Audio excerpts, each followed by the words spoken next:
the last steel we made a coffin which they threw on top of the ladle and burnt on the ladle of steel, and threw all the shovels into the furnace, and it was very, very sad. A lot of people crying, which you didn't expect to see with grown men, but that was the atmosphere inside the plant. When first I started working down at the BSC, the boss said in this industry the future's guaranteed. He said no matter where you go, you'll get no better deal, 'cause the backbone of Britannia, it is built of British steel. But now the times are changing and the story's changing too. Imported steel is cheaper, we must lose a plant or two. And now we're in the EC, we don't need steel no more. And they gave us our redundancy and shut the factory door. Jobs for sale, jobs for sale. Who cares about tomorrow when there's jobs for sale?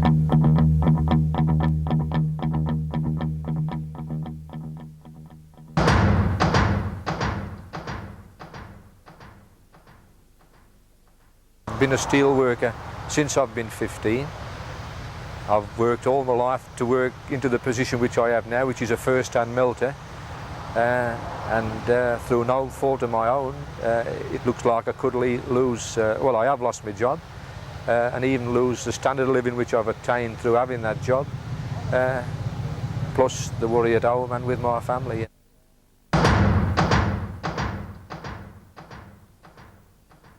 To offer the average working man £1,000, it seems like $1 million to him. What they don't realise is, in 2 or 3 months' time, when that £2,000 or whatever's gone, what they're going to do then? They're going to be up the treacle, stick up the social, begging then for money.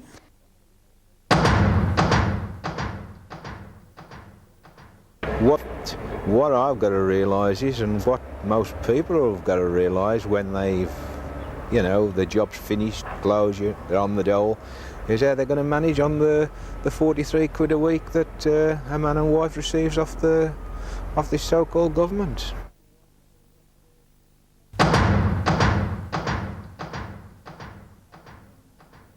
Redundancy is no option to work. There's a myth that in some way you're choosing between a form of employment that you don't enjoy doing and leisure that you can do. But leisure in this society implies that you have cash to spend on it.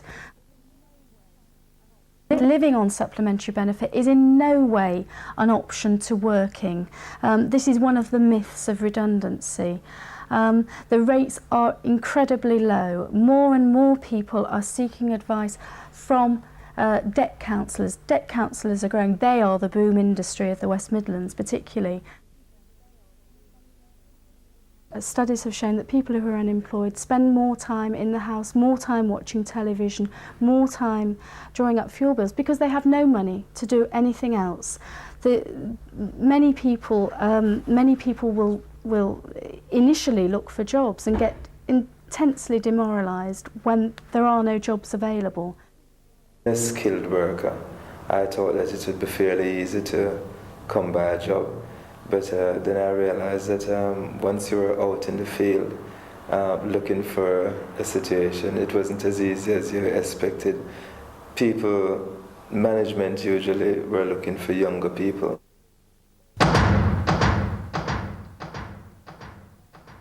If you're aged 21 to 40, you get 1 week's wages for each year of employment. Say, for example, somebody's worked 15 years for a firm, then they earn, say, £100 a week, then they will get £1,500. £1,500 for 15 years service doesn't seem to me to be particularly high. If you get over £3,000 in redundancy payment, then you're not entitled to supplementary benefit. You can't claim it. What this means for many people is that they dip into their savings, they have to dip into their savings to actually live. You were paying a mortgage and they told you were only getting enough money to pay the interest on the loan, and consequently it meant approaching the building society and finding out how long they would give you to pay this interest alone without paying the rest of the mortgage. And then you realize that they weren't going to give you a long time at all. You're faced with the real situation then of having to part with your home, which is about the biggest investment a person makes in his life. Jill Murphy was a fitter working on the Leyland track, turning out those motors till she nearly bust her back. The boss said with our model range the future's guaranteed, and when each family's got 2 cars they'll soon be wanting 3. But now the times are changing, Jill Murphy's on the dole. They nationalised, rationalised, then Edwards took his toll. Then in search of super profit they invested overseas. So when you buy your second car you'd best buy Japanese. They said jobs for sale, jobs for sale. He was bound for Buenos Aires with his jobs for sale. The effects of a redundancy inside a community affect everybody in that community. They affect the newsagent where people buy the newspapers on the way to work. They affect suppliers into the works. They affect the customers of the works who may indeed go abroad. You will see if you go into an area that the area itself begins to start looking a bit seedier, looking a bit run down, because people haven't the money to spend in the area to make the thing neater. The council itself will lose massively on rates, and rent rebates will become commonplace. The whole area can be totally destroyed. The whole atmosphere can be totally destroyed by even a small amount of redundancy that's big enough to take in a works, a community. Well, Brawley Hill is a ghost town now, and even public houses have closed in the area, and of course people who supply us with goods and or people who we supply, they're all suffering very, very heavily. So the knock-on effects really, you know, it's devastating. You've only got to walk some 200 or 300 yards from my house now and look over the top of the hill to where used to be employed something like about 6,000 or 7,000 people in the different big factories around here, and you'll see absolutely nothing. Knocked down, ploughed down, finished. Once they've been knocked down and ploughed down, they'll never ever be rebuilt because it's too expensive. Once them jobs are gone, they've gone for good. And if you don't stand up and fight for them now and defend them now, you will never ever get them back. We've been losing, on average, something like 1,000 jobs a week. And since 1970, unemployment in this region has reached a very high level indeed. 1 in 3 of manufacturing jobs in the West Midlands have been destroyed. They won't come back, ever. The miners consider sensitive. I mean, they've turned something down like £30,000 because they know there's no future for them where they are living. There's no future for the children, and that's the biggest crime of these closures. Not that I've worked 25 years in this industry. I've had a good living out of it. But the children are coming up and never going to have the benefit to go into that industry. I ain't got no right to say, yes, I'll have money, close down the firm. When them kids down the road there at this school, when they leave, that place ain't going to be there for them to have the chance. That's the biggest crime of this, and that's the biggest devastation.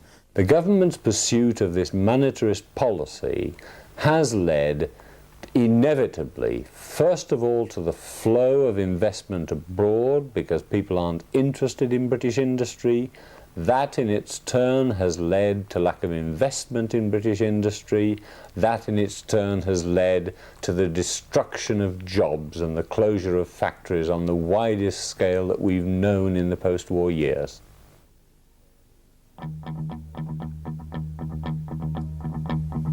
Sharon Smith worked on the checkout in a co-op store. The boss said, on the service side, the future is secure. The job may seem repetitive, but we are here to stay. And think of all those friendly faces passing by each day.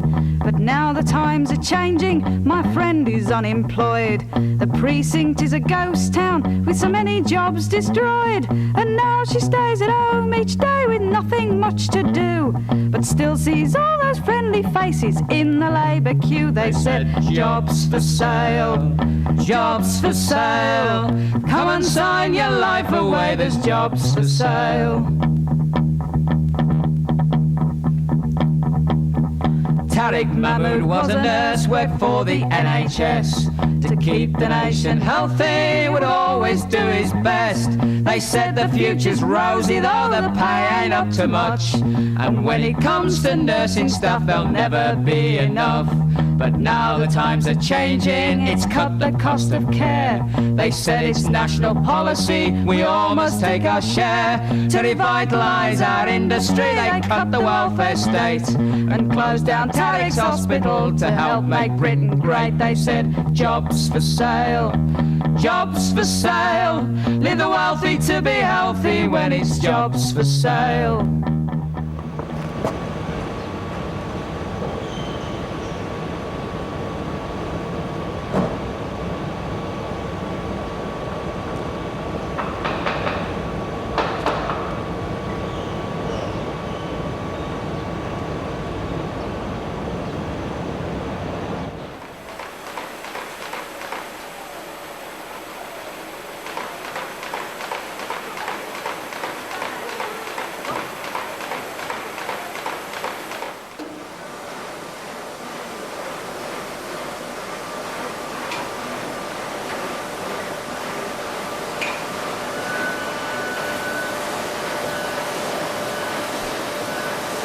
The hurdles were horrendous. We had no idea of how to form a company.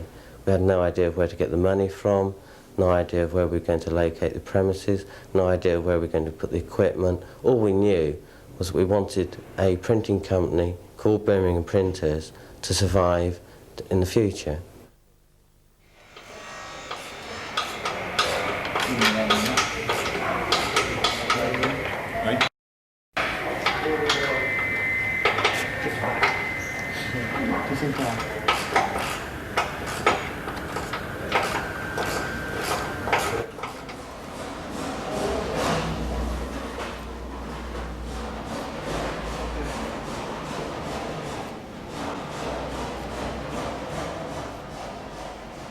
We've got 2 workshops now, fully equipped to do the work that we want to do, one here in Coventry and one in Lutterworth, and I'm convinced that with that and the experience that we've had over the last 2 years and the financial support we've now been able to secure, that the success of BID as well, Employment Alliance, is assured.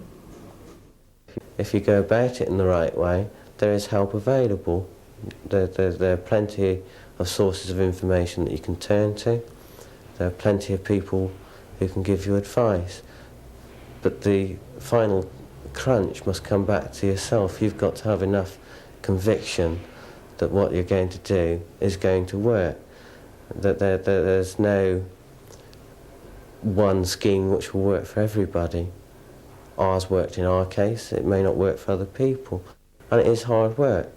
But we've got 36 people, now 38, who might not otherwise have a job.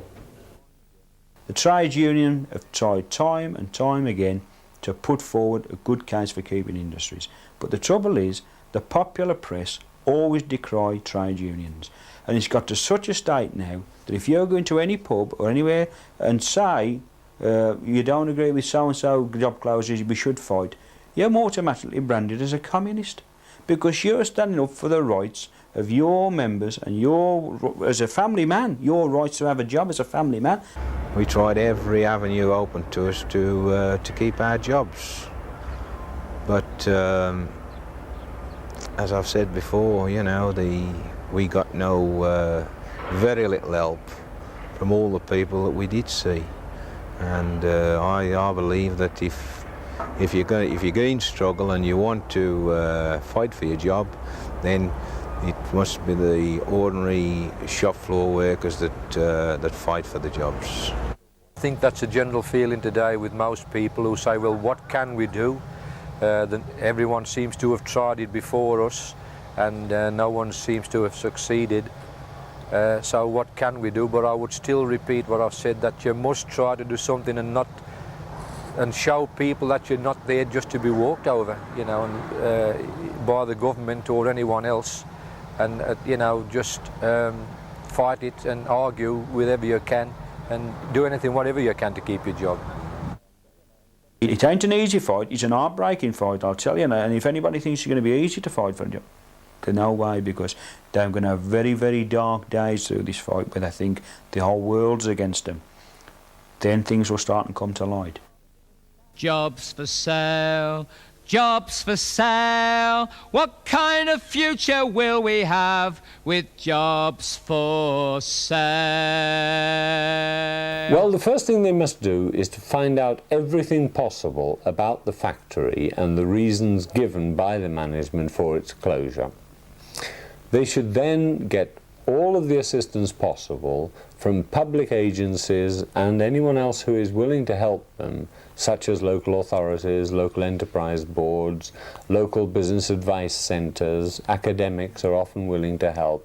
They should get all of their ammunition together, information, facts and figures, marshal those, put them to the management, argue against the closure, disseminate it to the newspapers, and fight and not resist the closure by not accepting a redundancy deal. First of all, you must get a mass meeting of all the workforce to make sure that they want to fight the closures. And it's up to the committee there to put to them there has to be an alternative to closures. Don't sell your jobs for checks. If the workforce then give you that back and they decide to fight the closure, then obviously you've got to be prepared to go and do lots of different things. You've got to get press and television coverage. That's essential, because you must advertise the fact that you're fighting to save your jobs. You must make people, the public, aware of what's happening. You must go to your local MPs, and it's imperative you get their help. You must be prepared to go to Parliament and talk to Employment Secretary Norman Tebbit or his assistant John Butcher. You could also go to the West Midlands County Council, as we did, or your own county council, whatever it may be, and get their help, because they are very helpful and they're very, very sympathetic to job losses, and they understand that it is in their interest to keep as much industry in their area as they possibly can, because once the industry's gone, they've lost a lot of revenue. And I'm saying you've got to get the workforce not only be prepared to put their hands up and say, yes, we want to preserve our jobs, but they've got to be prepared to fight for a job. And that will mean taking certain sorts of action, demonstrations and whatever, posting of leaflets and things like that. And you've got to be prepared to put yourself out, because it's an unfortunate state of today that unless you're prepared to do something out of the ordinary, you don't get recognised. Encourage the leaders of the union to fight this really vigorously. And another thing I would emphasize is that union leaders in themselves cannot fight a situation without the backing from the workforce. And most workers tend to see themselves as separate from the union, as though to say, well, I pay my union dues and that's as much as I've got to do. But it doesn't mean that. It means attending meetings, taking part in discussions and letting your voice be heard. Close ranks, stick together and find out what your common goal is and go for it, and just don't let anybody stand in your way, because it's your survival that matters. You've got to have your job. I mean, you're no good without work. Bill Evans is a miner up against McGregor's plan. The same old cry, efficiency, more output to a man. They said we've got to cut the cost of digging out the coal, and they're gonna close down 20 pits and dump him on the dole. But now the times are changing, Bill says it's plain to see. These jobs are not the coal boards, they belong to you and me. So now he's down the picket line each morning without fail, and he's told that boss McGregor, these jobs are not for sale. He said, not for sale, not for sale. We want coal, we don't want dole, these jobs are not for sale. It must start at shop floor level. It must start with the ordinary members of any organisation, and they must realise that, you know, it's only their jobs that are on the line, but it's the jobs of the future generations, the sons, the grandsons, and so forth into the future. But my view is that the Redundancy Payment Act has been a double-edged sword for the working class people of this country. It's lost them a lot of future employment. It's lost their children in future employment, because it's their children's job really they're selling. What the workforce of every company has to do is to recognise that in today's economic climate, nobody's job is safe. And we need a collective argument and a cooperative argument across the whole of the trade union and labour movement in Britain to bring together the workforce in all industries and to raise the level of public consciousness that the whole of industry has to be expanded if the closure policy is to be reversed. Anything but accept redundancy, because accepting redundancy is the beginning of the end.